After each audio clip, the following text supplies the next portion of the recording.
ஹே, கதை கேட்க நீங்கள் வந்துட்டீங்களா? கதை சொல்ல நானும் வந்துட்டேன். இன்னைக்கு நம்ம பார்க்க போகிற ட்ராமாவோட ஒன்லைன் என்ன அப்படின்னு பார்த்தீங்கன்னா, நம்ம ஹீரோ வந்து ஒரு பெரிய மாஃபியாவை சேர்ந்தவன். அது மட்டும் இல்லாமல் அவனுக்கு ஒரு சாபம் இருக்குது. அந்த சாபத்தை வந்துட்டு போக்கணும் அப்படின்னா இவன் ஒரு பொண்ணை கல்யாணம் பண்ணி அந்த பொண்ணு 7 மாதம் கர்ப்பமாக இருக்கும் போது அந்த குழந்தையும் இவளோட உயிரையும் சேர்த்து கொடுக்கணும். அப்போ தான் அவனோட சாபமே போகும் அப்படின்ற மாதிரி சொல்லிடுறாங்க. இந்த ஜோஷியெல்லாம் பார்ப்பாங்க இல்லையா, அந்த மாதிரி ஆளுங்க. அதுக்கப்புறம் ஹீரோ அதுக்கு யாரை செலக்ட் பண்ண மாதிரியே ஹீரோயினை அதே மாதிரி பலி கொடுத்தானா அப்படின்றது தான் ஸ்டோரி. ஸோ இப்போ வாங்க இன்னைக்கான வீடியோக்குள்ளே போகலாம். எப்பயும் சொல்கிறது தான் இப்பயும் சொல்கிறேன். எஸ்எஸ் வாய்ஸ் ஓவரை சப்ஸ்கிரைப் பண்ணுங்கள், பார்த்ததுக்கப்புறம் லைக் பண்ணுங்கள், மறக்காமல் போகிறதுக்கு முன்னாடி எக்ஸ்பிளனேஷன் எப்படி இருக்குன்னு சொல்லிட்டு கமெண்ட் பண்ணிட்டு போங்க. அதே மாதிரி ஹை பட்டன் எங்கே இருக்குது அப்படின்னு நிறைய பேர் கேட்குறீங்க. ஹை பட்டன் எங்கே இருக்கும்னா நம்ம கமெண்ட்ஸ் எல்லாம் இருக்குது இல்லையா, அந்த கமெண்ட்ஸ் எல்லாம் இருக்கிறது நீங்கள் வந்துட்டு ரைட் சைடாக இல்லை லெஃப்ட் சைடாக வந்து லைட்டாக நகர்த்துற மாதிரி இருக்கும். அதை நகர்த்தி பார்த்தீங்க அப்படின்னாவே வந்து அந்த ஹைப் பட்டனோட பேஜ் ஓப்பன் ஆகிடும். நீங்கள் ஹைப் பண்ணிடலாம். ஸோ சொன்ன மாதிரி அதையும் மறந்துடாதீங்க. அப்புறம் அது மட்டும் இல்லை, இன்னொரு விஷயமும் நான் சொல்லணும்னு நினச்சேன். இந்த ஹாயாவது ஒரு மெசேஜ் அனுப்புங்க அப்படின்னு நான் சொன்னதுக்கு அப்புறமா சான்ஸே இல்லை. உங்கள் லவ்வை பார்க்கும் போது எனக்கு என்ன சொல்கிறதுன்னு தெரியல. பட் ஒரே ஒரு விஷயம் மட்டும் சொல்லிப்பேன், I love you a lot. Starting சீன்லேயே என்ன ஆகுது அப்படின்னு பார்த்தா, நம்ம ஹீரோயின் சைக்கிளில் வந்துகிட்டு இருக்கா. ஹீரோவோட கார் எதிர்க்க வருது. ஹீரோவோட காரில் மோதி கீழே விழுந்துடுறா. அப்போ வந்துட்டு ஹீரோவோட மேனேஜர் என்ன சொல்கிறான்னா, இப்போ பார்த்தீங்களா மறுபடியும் ஒரு ஸ்கேமர், இவ தேவையில்லாமல் வந்து அவளாவே விழுந்துட்டு இப்போ நம்மக்கிட்ட பணம் பறிக்கலான்னு தான் பண்ணுறா போல, நான் போய் பார்த்துட்டு வரேன் அப்படின்னு இறங்கி போகிறான். என்ன பாப்பா காசு வேணுமா உனக்கு அப்படின்னு சொல்லி இவன் நக்கல் அடிக்கும் போது, ஐயோ என்னை மன்னிச்சிருங்க சார், நான் வந்து எக்ஸாமுக்கு அர்ஜென்ட்டாக போயிட்டுருக்கேன், நான் தெரியாமல் உங்கள் கார் முன்னாடி வந்து விழுந்துட்டேன், என்னோட அட்ரஸ் டீட்டெயில்ஸ் எல்லாத்தையும் கொடுத்துட்டு போகிறேன், கண்டிப்பாக நான் வந்துட்டு இதுக்கான செலவை கொடுத்துட்றேன், உங்களுக்கு காரில் ஸ்க்ராட்ச் ஆகிடுச்சில்ல அப்படின்னு சொல்லிட்டு இவ வந்துட்டு அவள் நோட்டை எடுத்து அட்ரஸ் எல்லாம் எழுதுறா. அப்போ தான் ஹீரோ வந்து பார்க்குறான், ஹீரோயினோட ஃபிங்கரில் வந்து அடிபட்டு ரத்தம் ஒழுகுது. அது வந்து ஏதோ ஒரு ரெட் த்ரெட் மாதிரியே இருக்குது, கட்டியிருக்க மாதிரியே இருக்குது. அதை பார்க்கும் போது தான் அவனுக்கு ஒரு விஷயம் ஞாபகம் வருது. அது என்ன அப்படின்னு பார்த்தீங்கன்னா, ஆக்சுவலாக நம்ம ஹீரோ வந்து ஒரு ஜோஷியக்காரன் சொல்லியிருப்பான்னு சொன்னேன் இல்லையா, அவனோட சாபத்தை போக்குறதுக்கு. அப்போ நீ அந்த பொண்ணை பார்க்கும் போது, நீ யாரை கல்யாணம் பண்ணிக்கணுமோ அந்த பொண்ணை பார்க்கும் போது உனக்கும் அவளுக்கும் வந்து கல்யாண பந்தம் இருக்கு அப்படின்றது நிரூபிக்கிற மாதிரி அவளோட கையில வந்து ரெட் கலர் தெரியும் அந்த விரல்ல, அதே மாதிரி உன் கையிலையும் தெரியும் அப்படின்னு சொல்லியிருப்பாரு. பார்க்கும்போது இவனுக்குமே வந்து இவன் கையிலையும் அந்த ரெட் கலர் கயிறு இருக்க மாதிரி இருக்கு. ஹீரோயின் கையில வந்துட்டு அடிபட்டு ரத்தம் ஒழுகிறது ரெட் கலர் கயிறு மாதிரி தெரியுது. உடனே கண்ணாடியை இறக்கி ஹீரோ என்ன பண்றானா, என்னம்மா நீ எக்ஸாமுக்கு அவசரமா போற அவ்வளவுதானே, சரி வாமா நானே உன்னை கொண்டு போய் ட்ராப் பண்றேன், வண்டியில ஏறு அப்படின்னு சொல்றான். ஹீரோயினுக்கும் ரொம்ப டைம் ஆயிடுச்சு, சரி ஓகே பரவாயில்ல போயிடலாம் இவர் கூடியே அப்படின்னு சொல்லி இவளும் ஏறிடுறா. இப்பதான் ஹீரோயினோட ஆல் டிக்கெட்ல வந்து அவளோட பேரை பாக்குறான். பேரை பார்த்த உடனே இவன் என்ன பண்றான்னா, இவனோட டேபை எடுத்து ஹீரோயினை பற்றி தெரிஞ்சுக்கிறான். அவள் பேரை போட்டு அவளோட ஃபுல் டீட்டெயிலையும் எடுத்துடுறான். ஹீரோயினோட அம்மாவும் அப்பாவும் 2 பேருமே வந்து இவள் பிறந்ததுக்கு அப்புறமா ஆளாளுக்கு ஒரு சைட் போய் வேறு கல்யாணம் பண்ணிக்கிட்டாங்க. அதோட ஹீரோயினை கூட வச்சு வாழவே இல்லை. இவளோட பாட்டி தான் வளர்த்துட்டு இருக்காங்க. அவங்களுக்கு ஹார்ட் ப்ராப்ளம் இருக்குது, ப்ளஸ் வந்து கண்ணுமே தெரியாது. அவங்க இன்னமும் வந்துட்டு இந்த பொட்டி கடைலாம் வச்சுருப்பாங்க இல்லையா, அந்த மாதிரி கடை வச்சுருக்காங்க. இந்நேரம் ஆல்ரெடி ஹீரோயின் வந்து காலேஜில் ஜாயின் பண்ணியிருந்துருக்கணும். இவளுக்கு 20 வயசு ஆகுது, ஆனால் இப்போ தான் காலேஜில் ஜாயின் பண்ண போகிறா. 2 வருஷம் வந்து பாட்டியை பார்த்துக்கணும், உடம்பு சரியில்லை அப்படின்னு சொல்லிட்டு அவளோட காலேஜ் படிப்பே போகல. இப்போதான் வந்து என்ட்ரன்ஸ் எக்ஸாமே எழுத போறா. இதை எல்லாத்தையும் ஹீரோ படிச்சு காட்டுறானா, நீங்க என்ன பண்ணிட்டு இருக்கீங்க, நீங்க எதுக்காக என்ன பத்தி சர்ச் பண்றீங்க, மரியாதையை காரை நிறுத்துங்க, நான் இப்பயே காரை விட்டு இறங்கணும் அப்படின்னு சொல்லி அடம் பிடிக்கிறா. காரை நிறுத்தவே இல்லை. இவனுக்கு பட்னு நேரா காலேஜுக்கு போகாம வேற ஒரு இடத்துக்கு வந்துடுறாங்க. அப்பதான் ஹீரோ என்ன சொல்றான் அப்படின்னு பார்த்தா, இது வேற எந்த இடமும் இல்லை, ரிஜிஸ்ட்ரேஷன் பண்ற இடம் தான். இன்னைக்கு உனக்கும் எனக்கும் கல்யாணம், கரெக்டாக 20 மினிட்ஸ் வரைக்கும், இன்னும் 20 மினிட்ஸில் உன்னை காலேஜில் விட்டுடுவேன், அதுக்கப்புறம் நீ போய் எக்ஸாம் எழுதலாம் அப்படின்னு சொல்கிறான். இவளுக்கு ஒன்றுமே புரியல, என்னடா கல்யாணங்கிற, யாரா நீன்ற மாதிரி அவள் கத்திக்கிட்டு இருக்காங்க. நான் யாருன்னு தெரியுமா, நான் ஒரே ஒரு விஷயம் சொல்கிறேன், நல்லா புரிஞ்சுக்கோ. நீ காலேஜுக்கு போகணும் படிக்கணும் அப்படின்லாம் ஆசைப்பட்டுட்டு இருக்கல, அதெல்லாம் எதுவுமே நடக்காமல் போயிடும். இப்போ நீ வந்து என் கூட கல்யாணம் பண்ணிக்கிட்டீங்கன்னா நீ கொஞ்ச நேரத்திலேயே போய் எக்ஸாம் எழுத முடியும். ஆனால் நீ ஒத்துக்கல அப்படின்னா எனக்கு கவலையே கிடையாது, உன்னை எப்படி சம்மதிக்க வைக்கணும்னு எனக்கு தெரியும் அப்படின்னு சொல்கிறான். நேராக அவளை பிடிச்சி தரன்னு இழுத்துக்கிட்டே போகிறான். எங்கடா போகிறான் அப்படின்னு பார்த்தா இவங்க பாட்டி கடை வச்சுருக்காங்க இல்லையா, அந்த இடத்துக்கு தான் போகிறான்.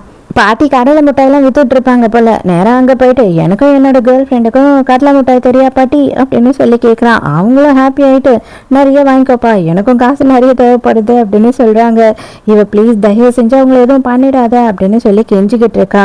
அப்பனா அதுக்கான முடிவை நீ தான் எடுக்கணும் அப்படின்னு சொல்கிறான். என்னால் கல்யாணம் மட்டும் பண்ணிக்க முடியாது, உன்னை யாருன்னு எனக்கு தெரியாது அப்படின்னும் போது கரெக்டாக கன் எடுத்து பாட்டியோட நெஞ்சுக்கு நேராக குறி வைக்கிறான். ஹீரோயினுக்கு என்ன பண்ணுறதுன்னே தெரியல. நீயா சீக்கிரமா உன்னோட முடிவை சொல்லு அப்படின்னு சொல்றான். வேற வழி இல்லை இல்லையா, அதனால ஹீரோயினும் ஒத்துக்கிறா.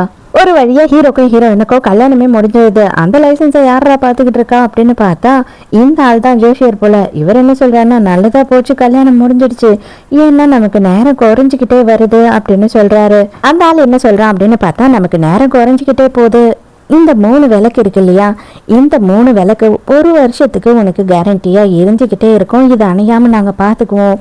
முதல் வேலை என்ன அப்படின்னு பாத்துக்கிட்டீங்கன்னா, ஃபர்ஸ்ட் உன்னோட ஒய்ஃப் கிட்ட போயிட்டு இன்னைக்கு நீ உன்னோட ஃபர்ஸ்ட் நைட்டை இன்னைக்கு முடிச்சுட்டு நடு ராத்திரி வந்து இந்த ஒரு விளக்கை அணைக்கணும். அடுத்து கரெக்டாக அவள் ப்ரெக்னென்ட் ஆனதுக்கு அப்புறமா 2வது விளக்கை அணைக்கணும். 7 மாதம் கர்ப்பமாக இருக்கும் போது 3வது விளக்கை அணைக்கணும். இதை நீ பண்ண ஆரம்பிச்சுட்ட, முதல் விளக்கை அணைச்சிட்டினாவே அவளுக்கு அந்த உன்னோட சாபம் எல்லாம் போயிடும். அதுக்கப்புறமா நீ உனக்கு பிடிச்ச பொண்ணை கல்யாணம் பண்ணிக்கலாம், அவளுக்கு எதுவுமே ஆகாது, உன்னோட சாபம் வந்து அவளை பாதிக்காது அப்படின்னு சொல்கிறாரு.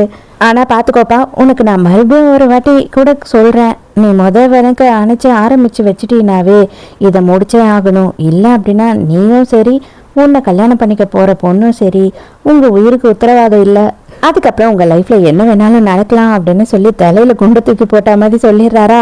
இவனுக்கு கொஞ்சம் பயமாயிடுது. இல்லை நான் இந்த சாபத்தை வந்து முடிச்சு வச்சே ஆகணும் அப்படின்னு சொல்கிறான்.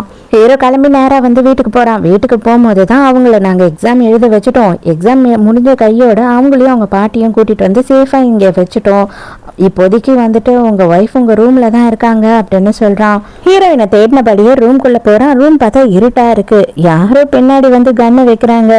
பார்த்தா ஹீரோயின் தான். அவன் என்ன சொல்ற அப்படின்னு பார்த்தா, நான் கேட்கறதுக்கு மட்டும் நீ பதில் சொல்லு, எதுக்காக வந்து என்ன இப்படி ஃபோர்ஸ் பண்ணி நீ கல்யாணம் பண்ண அப்படின்னு சொல்லி கேட்குறா. நீ பண்ணுற எல்லா விஷயமே உனக்கே பேக் ஃபயர் ஆகிடும், நல்லா ஞாபகம் வச்சுக்கோ, நீ சரியாக தான் பண்ணுறியா இல்லையா அப்படின்னு சொல்லி கேட்குறான். இதை பார், அதெல்லாம் எனக்கு தேவையில்லாதது, நான் ஒரே ஒரு விஷயந்தான் கேட்பேன், எதுக்காக நீ என்ன கல்யாணம் பண்ணியிருக்க அப்படின்னு கேட்குறா. இவன் தான் கேங்ஸ்டர் ஆச்சு, இவனை சமாளிக்கிறது கொஞ்சம் கஷ்டம் தானே. டக்குன்னு இழுத்து அவளை பெட்டில் போட்டுடுறான் பாவம். தயவு செஞ்சு என் பக்கத்தில் கூட வராத, நான் சுட்டுடுவேன் அப்படின்னு சொல்லும் போது, நானும் உன்கிட்ட இன்னைக்கு நல்லபடியாக நடந்துக்கலாம் அப்படின்னு சொல்லி தான் வந்தேன், பட் ஆனால் நீ அதுக்காக சான்ஸே எனக்கு கொடுக்கல, நீ என்கிட்டயே வந்து கன்னு காமிச்சிட்ட, இதுக்கப்புறமும் நான் நல்லபடியாலாம் இருக்க முடியாது அப்படின்னு சொல்கிறான்.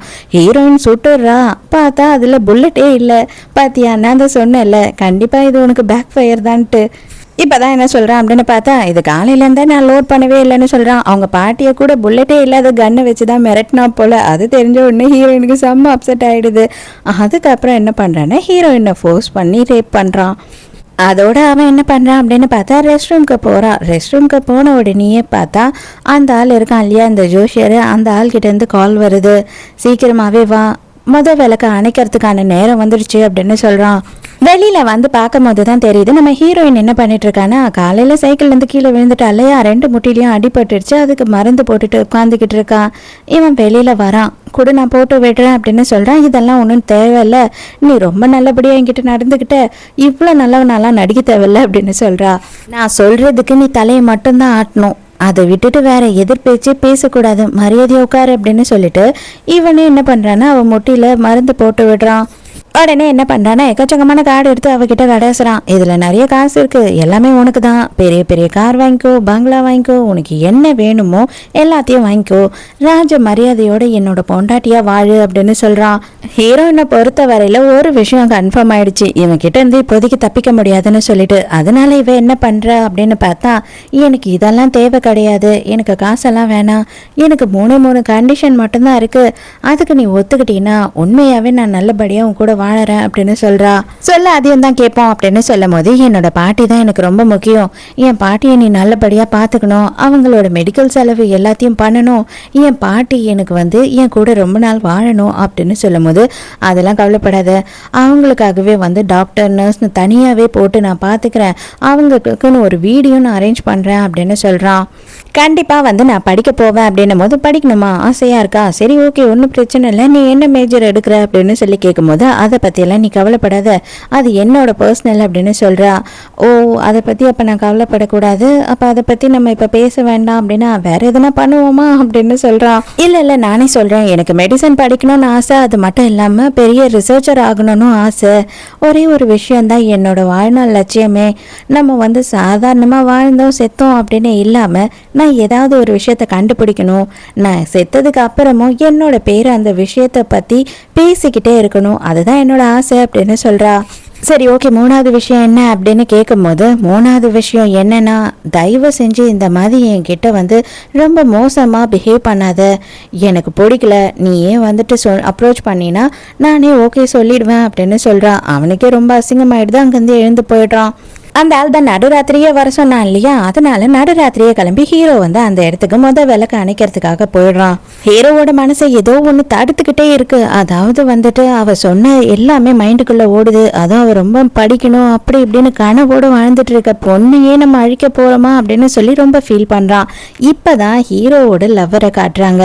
அவளுக்கு ஒரே ஆனந்தம், நமக்காக வந்து இவன் என்னெல்லாம் பண்றான் அப்படின்னு சொல்லிட்டு, எனக்காக நீ எவ்வளோ பண்ற இல்ல அப்படின்னு கேட்கும் போது, ஒரு டைம் நீ மட்டும் இல்லை அப்படின்னா நான் கண்டிப்பாக எப்பயோ செத்து போயிருப்பேன், உன்னால் தான் நான் உயிரோட இருக்கேன், உன் உயிரை காப்பாற்ற வேண்டியது என்னோட கடமை அப்படின்னு சொல்கிறான். எனக்கு ரொம்ப சந்தோஷமாக இருக்குது, கூடிய சீக்கிரமே இந்த 3 விளக்கையும் நீ அணைக்கணும், நம்ம 2 பேரும் கல்யாணம் பண்ணிக்கணும் அப்படின்னு சொல்லி கேட்குறா. அப்படியே மனசை காலில் ஆக்கிக்கிட்டு ஹீரோ வேற வழியே இல்லாமல் அந்த விளக்கையும் அணைச்சிடுறான். இங்கே அதே நேரத்துக்கு பாட்டியையும் ஹீரோயினையும் காட்டுறாங்க. பாட்டி ரொம்ப நல்லா இருக்காங்க, கூடயே ஒரு நர்ஸ் இருக்காங்க, டாக்டர் இருக்காங்க, இதெல்லாம் பார்க்கும்போது ஹீரோயினுக்கு ரொம்ப சந்தோஷமா இருக்கு. அப்போதான் ஹீரோயின் வந்துட்டு அங்கே இருக்க வேலை செய்கிறாங்க இல்லையா, அவங்க மூலயமா ஹீரோவை பற்றின விஷயத்தெல்லாம் தெரிஞ்சுக்கிறா.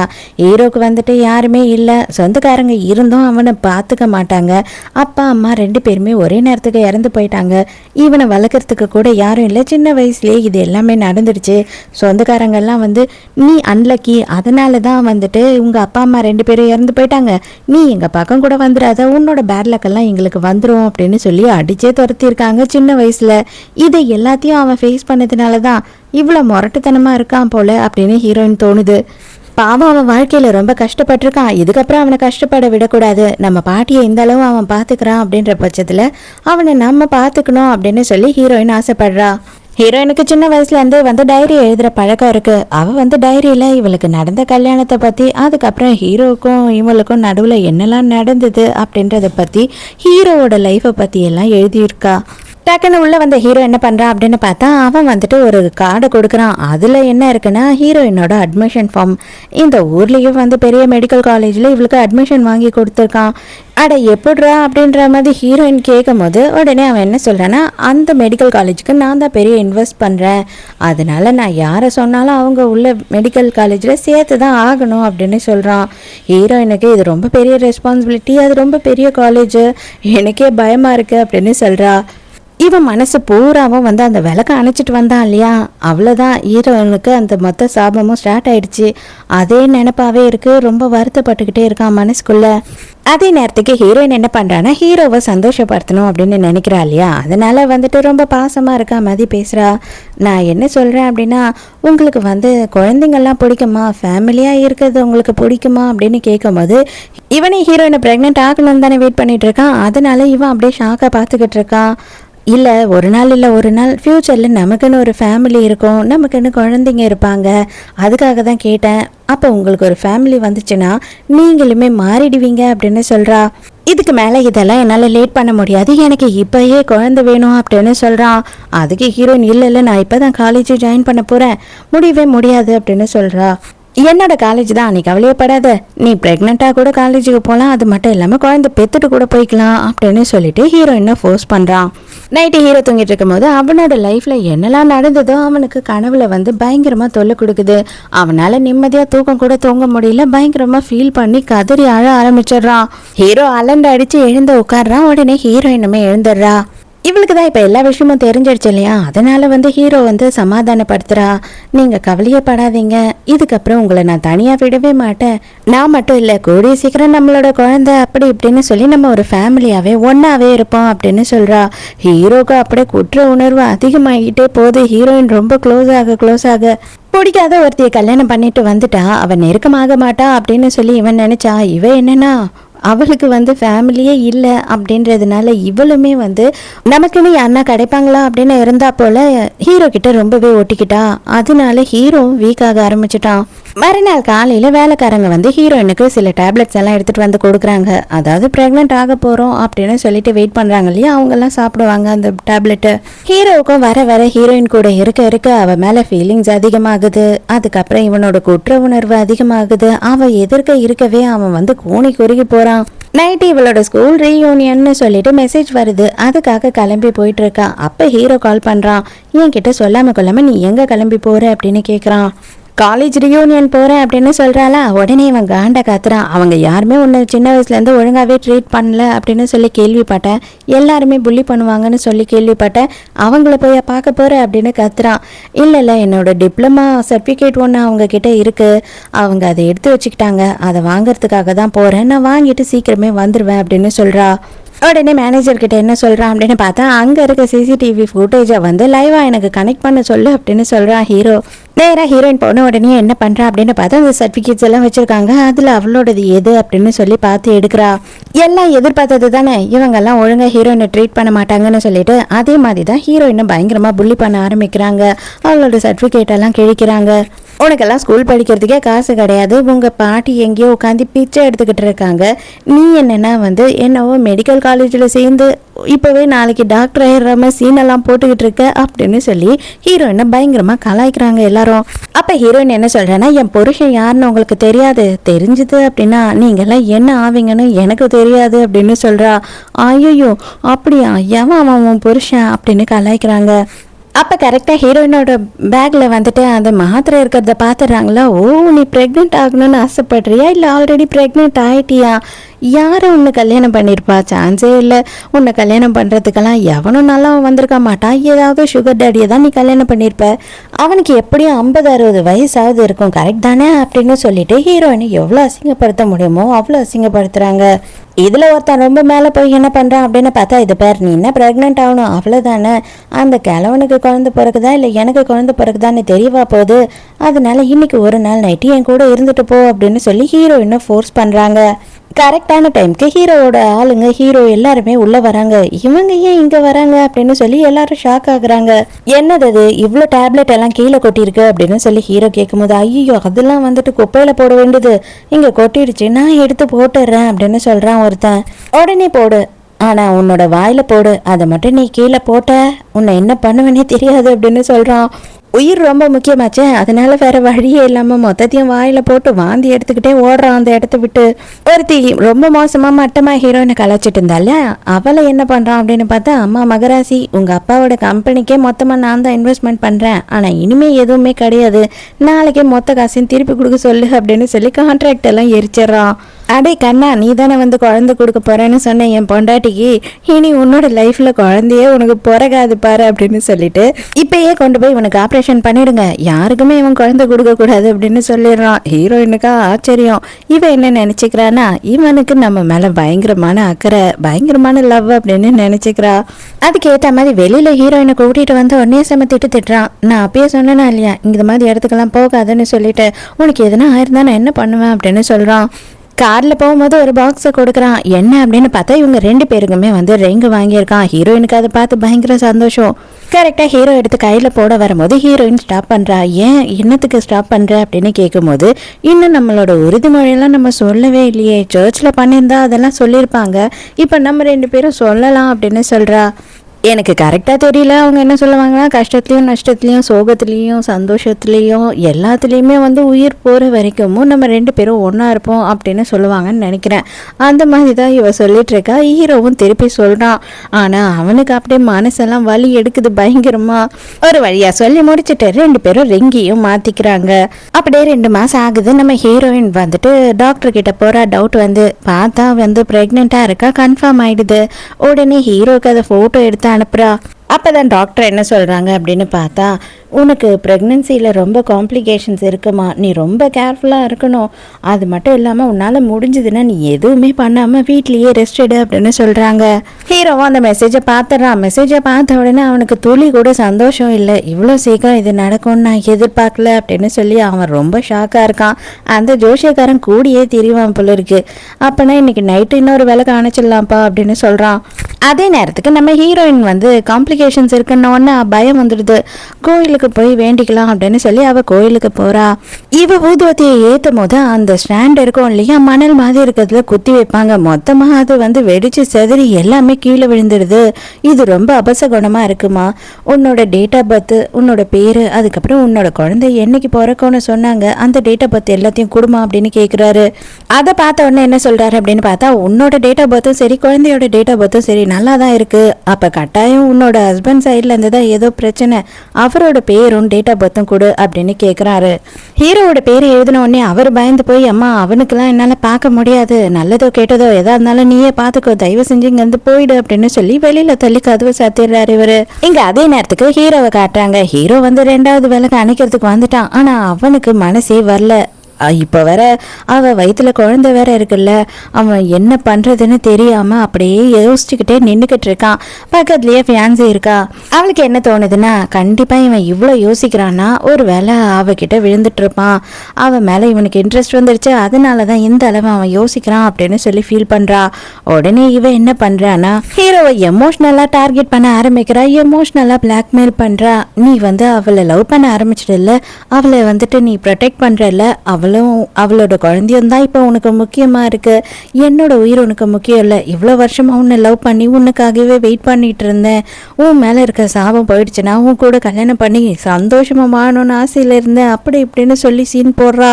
இவ்வளோ பேசினது மட்டும் இல்லாமல் அப்படியே ஹீரோவோட கையை பிடிச்சி அழுத்தியா அந்த விளக்கையும் அணைக்க வச்சுட்டா. அதே நேரத்துக்கு நம்ம ஹீரோயின் வந்து இந்த இடத்துக்கு தான் இன்னொரு கோயிலுக்கு போய் நம்ம பார்க்கலாம் அப்படின்னு சொல்லி வந்திருக்கா. பார்த்தா அதுக்குள்ளேயே ஹீரோவும் ஃபியான்சியும் அங்கேருந்து கிளம்பிட்டு இருக்காங்க. நம்ம ஹீரோயின் வந்த உடனே அந்த ஜோஷியரா யாரோ ஒருத்தர், அவர் மட்டும்தான் இருக்காரு. அவர் என்ன சொல்கிறாருன்னா, இல்லைம்மா இது வந்து ப்ரைவேட்டான கோயில், ஒரு குடும்பத்துக்காக மட்டும்தான் நாங்கள் இங்கே வந்து சர்வீஸ் பண்ணுறோம், மற்ற யாரையும் நாங்கள் இங்கே பார்க்க மாட்டோம் அப்படின்னு சொல்லி ஹீரோயினை அனுப்பிடுறாரு. ஹீரோ சின்ன வயசில் என்ன நடந்தது அப்படின்றத தான் காட்டுறாங்க. என்ன ஆயிருக்கு அப்படின்னு பார்த்தா, இவன் வந்து வீட்டை விட்டு துரத்துனதுக்கு அப்புறமா விரக்தியின் உச்சத்துக்கே போயிட்டு பேசாமல் சூசைட் பண்ணிக்கலாம் அப்படின்னு முடிவு எடுக்கிறான். அப்போ இந்த நம்ம வேண்டுதல் எல்லாம் ஒரு ட்ரீல கட்டுவோம் இல்லையா, அதே மாதிரி ஒரு ட்ரீல போயிட்டு இவன் என்ன எழுதியிருக்கான்னா, அடுத்த ஜென்மம்னு ஒன்று கொடுத்தா தயவு செஞ்சு இந்த மாதிரி வழியெல்லாம் எனக்கு கொடுக்காது, அடுத்த ஜென்மத்தையாவது என்ன சந்தோஷமா இருக்க விடு அப்படின்னு சொல்லி கடவுள்கிட்ட கேட்டிருக்கான். பக்கத்துலயே இன்னொரு வேண்டுதல் இருக்கு. அந்த வேண்டுதல் பக்கத்துல ஒரு கிளிப்பும் போட்டிருக்கு. என்னதான் அதுல வேண்டுதல் இருக்கு அப்படின்னு பார்க்கும்போது, என்னோட லைஃப்பில் எவ்வளோ கஷ்டம் இருந்தாலும் யார் வந்தாலும் போனாலும் எனக்கு எதை பற்றியும் கவலை இல்லை, என் பாட்டிக்காக நான் வாழுவேன், அது மட்டும் இல்லை நான் பெரிய ஆளாவேன், எனக்கு வந்து லைஃப்பில் அடுத்த ஜென்மன்ற நம்பிக்கையே கிடையாது, இந்த ஜென்மத்தையே நான் சந்தோஷமாக வாழ்வேன், நான் நினச்ச எல்லாத்தையும் அச்சீவ் பண்ணுவேன் அப்படின்னு சொல்லி எழுதியிருக்கு. அதை பார்த்த உடனே ஹீரோக்கு பயங்கரமாக மோட்டிவ் ஆயிடுது. நம்ம ஹீரோ வந்து வளர்ந்ததுக்கு அப்புறத்துலேருந்தே வந்து அதை யார் எழுதுனா அப்படின்னு சொல்லி தேடிக்கிட்டு இருக்கான். அப்போ தான் ஒரு 16-17 வருஷம் கழிச்சு இவனோட குடும்பத்தை சேர்ந்தவங்கெல்லாம் ஒரு பொண்ணை கூட்டிட்டு வந்து வைக்கிறாங்க. அவ தான் ஃபியான்சி. இவ தான் அதை எழுதியிருக்கா. இவளும் இவங்க பாட்டியும் கஷ்டப்பட்டுட்டு இருந்திருக்காங்க. அதுக்கப்புறம் தான் வந்து அவ வந்து படிச்சு முன்னேறி பெரிய ஆள் ஆயிட்டா. அது மட்டும் இல்லாமல் இப்போ நாங்கள் தான் உனக்காக தேடி கண்டுபிடிச்சி கூட்டிகிட்டு வந்திருக்கோம் அப்படின்னும் போது, ஹீரோ உனக்கு என்னம்மா வேணும், நீ என்ன வேணாலும் என்கிட்ட கேளு, அதை நான் செய்ய தயாராக இருக்கேன் உனக்காக, நீ மட்டும் அன்னைக்கு அதை எழுதி வைக்காமல் போயிருந்தீன்னா இன்னைக்கு நான் உயிரோட இருந்திருக்க மாட்டேன், உன்னோட வேர்ட்ஸ் வந்து எனக்கு பயங்கர மோட்டிவேஷனாக இருந்தது அப்படின்னு சொல்கிறான்.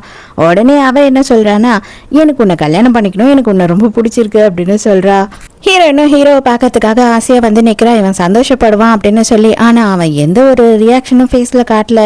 மெசேஜ் நீங்கள் பார்க்கவே இல்லையோ அப்படின்னு சொல்லி கேட்குறா. இல்லை நான் பார்த்தேன் அப்படின்னு சொல்கிறான். இல்லை ஆக்சுவலாக வந்துட்டு நீங்கள் சந்தோஷப்படுவீங்கன்னு நினச்சேன் அப்படின்னு கேட்கும் போது சந்தோஷமாக தான் இருக்கு அப்படின்னு சொல்லி ரொம்ப சோகமாக சொல்கிறான். அதுக்கப்புறம் தான் வந்து இந்த மாதிரி கர்ப்பத்தில் காம்ப்ளிகேஷன்ஸ் இருக்குது அப்படின்ற எல்லா விஷயத்தையும் ஹீரோயின் சொல்கிறா. கவலைப்படாத, ஸ்பெஷலான டாக்டர் நான் அரேஞ்ச் பண்ணுறேன் அப்படின்னு சொல்கிறான். பேசிக்கிட்டு இருக்கும் போது ஹீரோயினுக்கு பயங்கரமாக வாமிட் வருது. அலறி அடிச்சுக்கிட்டு அங்கேருந்து ஓடுறா. ஹீரோவும் பின்னாடியே போகிறான். வேகமாக போனவ அப்படியே பிளட் வாமிட்டாக எடுக்கிறா. ஹீரோ வந்து பார்க்குறான். பார்த்த உடனே என்னோட சாபம் இவளை அடிக்க ஆரம்பிச்சிடுச்சா அப்படின்னு சொல்லிட்டு அப்படியே அவனுக்கு நெஞ்செல்லாம் வலி எடுக்குது பயங்கரமா. அப்பதான் டாக்டர் வராங்க. டாக்டர் வந்த உடனே உண்மையாவே ரொம்ப காம்ப்ளிகேஷன்ஸ் இருக்கு இவங்களோட பிரெக்னன்சில. இந்த குழந்தைய வந்து இப்பயே அபார்ட் பண்றது நல்லது. ஆனா நீங்க பண்ணல அப்படின்னா ரொம்ப ஏர்லியா வந்து குழந்தை பிறக்கும். நம்ம அதுக்கப்புறம் வந்து அந்த குழந்தைய சில மாசம் வந்து தனியா வச்சுதான் பார்க்கணும் அப்படின்னு சொல்றாங்க. ஹீரோ சரி ஓகே அப்படின்னு ஒத்துக்கிறான்.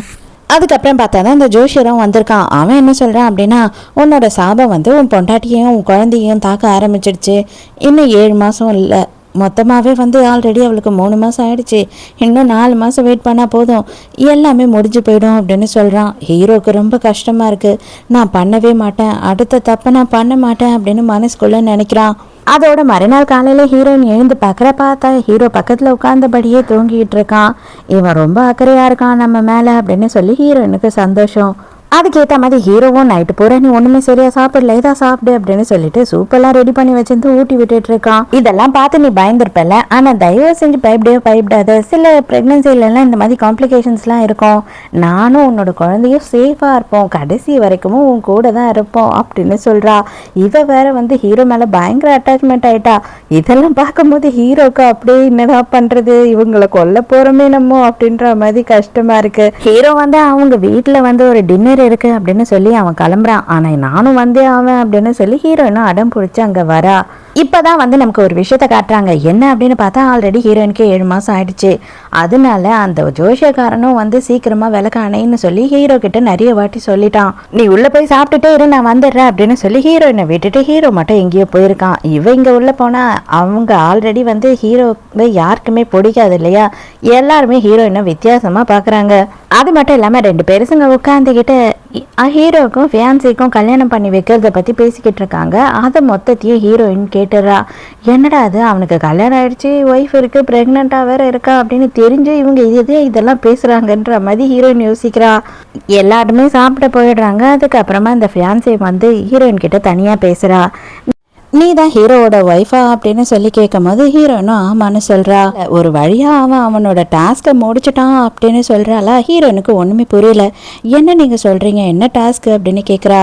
நானும் அவனும் சின்ன வயசுலேருந்தே பழகிக்கிட்டு இருக்கோம், அவன் எனக்காக தான் எல்லாமே பண்ணுறான், அது எனக்கும் அவனுக்குமானது அப்படின்னு சொல்லி இவ வந்து ஒன்றும் புரியாத மாதிரி பேசுகிறா. ஹீரோயினுக்கு எதா இருந்தாலும் நம்ம ஹீரோ கிட்டே கேட்டுக்கலாம் அப்படின்னு சொல்லிட்டு ஹீரோயின் அங்கேருந்து கிளம்புறா. அப்போ தான் வந்துட்டு ஒரு விஷயத்தை நமக்கு காட்டுறாங்க. என்ன அப்படின்னு பார்த்தா அந்த 3வது விளக்கு அணைக்கணும் இல்லையா, ஹீரோவை ஃபோன் பண்ணி இவ கூப்பிட்ருக்கா. 3வது விளக்கு அணைக்க வேண்டிய டைம் வந்துருச்சு, லேட் பண்ணக்கூடாது, சீக்கிரம் வா அப்படின்னு சொல்லும் போது ஹீரோ என்ன சொல்லியிருக்கான்னா, இது என்னோட பிரச்சனை, இதில் நீ தலையிடாத அப்படின்னு சொல்லியிருக்கான். இதுக்கு மேலே அவனை நம்பிட்டு இருந்தா வேலைக்கு ஆகாது அப்படின்னு சொல்லிட்டு ஹீரோயினுக்கு எதுனா ஆகணும் அப்படின்னு சொல்லி இவளே முடிவு எடுத்துடுறா. அதனால மேல ஒரு லைட் இருக்கு, அந்த லைட்டை கட் பண்ணி விட சொல்லிடுறா. அது ஹீரோயின் மேல விழப்போதா. கரெக்டா அந்த டைமுக்கு ஹீரோ வந்து ஹீரோயினை காப்பாத்திடுறான். அவன் மேல பயங்கரமா விழுந்துடுது, அவனுக்கு நல்லாவே அடியும் பட்டுருது. அந்த லைட் விழுந்ததுல ஹீரோயினுக்கு ஒன்றும் ஆகல, ஆனா அவளுக்கு வலி வந்துடுது. உடனே ஹீரோ என்ன பண்றான்னா டக்குன்னு ஹீரோயினை தூக்கிட்டு அங்க இருந்து கிளம்புறான். இது எல்லாத்தையும் பார்த்துட்டு இருக்க ஃபியான்சிக்கு செம்ம கடுப்பாகுது. நீ ரொம்பவே மாறிட்ட, நீ அவளுக்காக நிற்க ஆரம்பிச்சிட்ட அப்படின்னு சொல்லிட்டு இவ சீக்கிரமே எதனா முடிவு பண்ணணும் அப்படின்னு நினைக்கிறா. வீட்டுக்கு போனதும் ஹீரோயின் மருந்து போட்டு விட்டுக்கிட்டு இருக்கா. அப்போ வந்து கேட்குறா, அவங்க யாரு, அவங்க 2 பேரும் வந்து சேர்ந்து உங்கள் கல்யாணத்தை பற்றி எல்லாம் பேசிக்கிட்டு இருக்காங்களே, உனக்கு ஃபியான்ஸே இருக்கா அப்படின்னு கேட்கும் போது ஹீரோ இதெல்லாம் உனக்கு தேவையில்லாத விஷயம், நீ நிறைய விஷயத்த தெரிஞ்சுக்காத, அதுதான் உனக்கு நல்லது அப்படின்னு சொல்கிறான். இதை பற்றி யோசிக்காமல் இருக்கிறதும் இதை பற்றி இதுக்கப்புறம் என்கிட்ட கேட்காம இருக்கிறது தான் உனக்கு நல்லது அப்படின்னு சொல்லிட்டு அவன் வந்து கிளம்பி போயிடுறான் அங்கேருந்து. கொஞ்ச நேரத்துலேயே ஹீரோயினுக்கு ஃபியான்சி மெசேஜ் அனுப்புறான். உனக்கு அதை பற்றிலாம் தெரிஞ்சுக்கணும்னு ஆசையாக இருக்கான், உன்னை ஏன் அவன் கல்யாணம் பண்ணான்னு தெரிஞ்சுக்கணும்னு ஆசையாக இருக்கான், நான் சொல்கிற இடத்துக்கு வா அப்படின்னு சொல்கிறா. சரி ஓகே, நம்ம அதை தெரிஞ்சுக்கினே ஆகணும் அப்படின்னு ஹீரோயினும் போகிறதுக்கு முடிவு பண்ணுறா. எங்க வர சொல்லியிருக்கா அப்படின்னு பார்த்தா அந்த கோயிலுக்கு தான் வர சொல்லியிருக்கான். அந்த கடைசி விளக்கு அணைக்கணும் இல்லையா, இன்னும் அவன் அணைக்கவே போகலல்ல. பார்த்தா அங்க இவன் நின்னுக்கிட்டு இருக்கா. அப்ப இவன் என்ன பண்றான்னா மொத்த கதையையும் சொல்றா. என் உயிரை காப்பாத்தணுன்றதுக்காக தான் அவன் உன்னை தேர்ந்தெடுத்தான், உன்னையும் உன் குழந்தையையும் வந்து அவன் பலி கொடுக்க போறான் என் உயிரை காப்பாத்துறதுக்காக அப்படின்னு சொல்லும் போது ஹீரோயின் அதை நம்ப மாட்டா. நீ நம்பினாலும் நம்பலனாலும் இதுதான் உண்மை. நீ இருக்கிறது என்னோட இடம், அந்த இடம் உனக்கு நிரந்தரம் கிடையாது. கூடிய சீக்கிரமே அவனை கல்யாணம் பண்ணிக்கிட்டு நாங்கள் 2 பேரும் சந்தோஷமா வாழ்வோம். ஆனால் நீயும் உன்னோட குழந்தையும் சாக போறீங்க அப்படின்னு சொல்லும் போது ஹீரோயினுக்கு பகீர்னு இருக்கு. உண்மையா இருக்குமோ இதெல்லாம் அப்படின்னு சொல்லி ஹீரோயினும் பயப்பட ஆரம்பிச்சிடுறா. இந்த கடைசி விளக்கு தான் உன்னோட உயிரையும் குழந்தையோட உயிரையும் வந்து பிடிச்சி வச்சுக்கிட்டு இருக்கு, இதுக்கப்புறம் அது இருக்காது அப்படின்னு சொல்லிட்டு இவளே அந்த விளக்கை போட்டு உடைச்சிடுறா.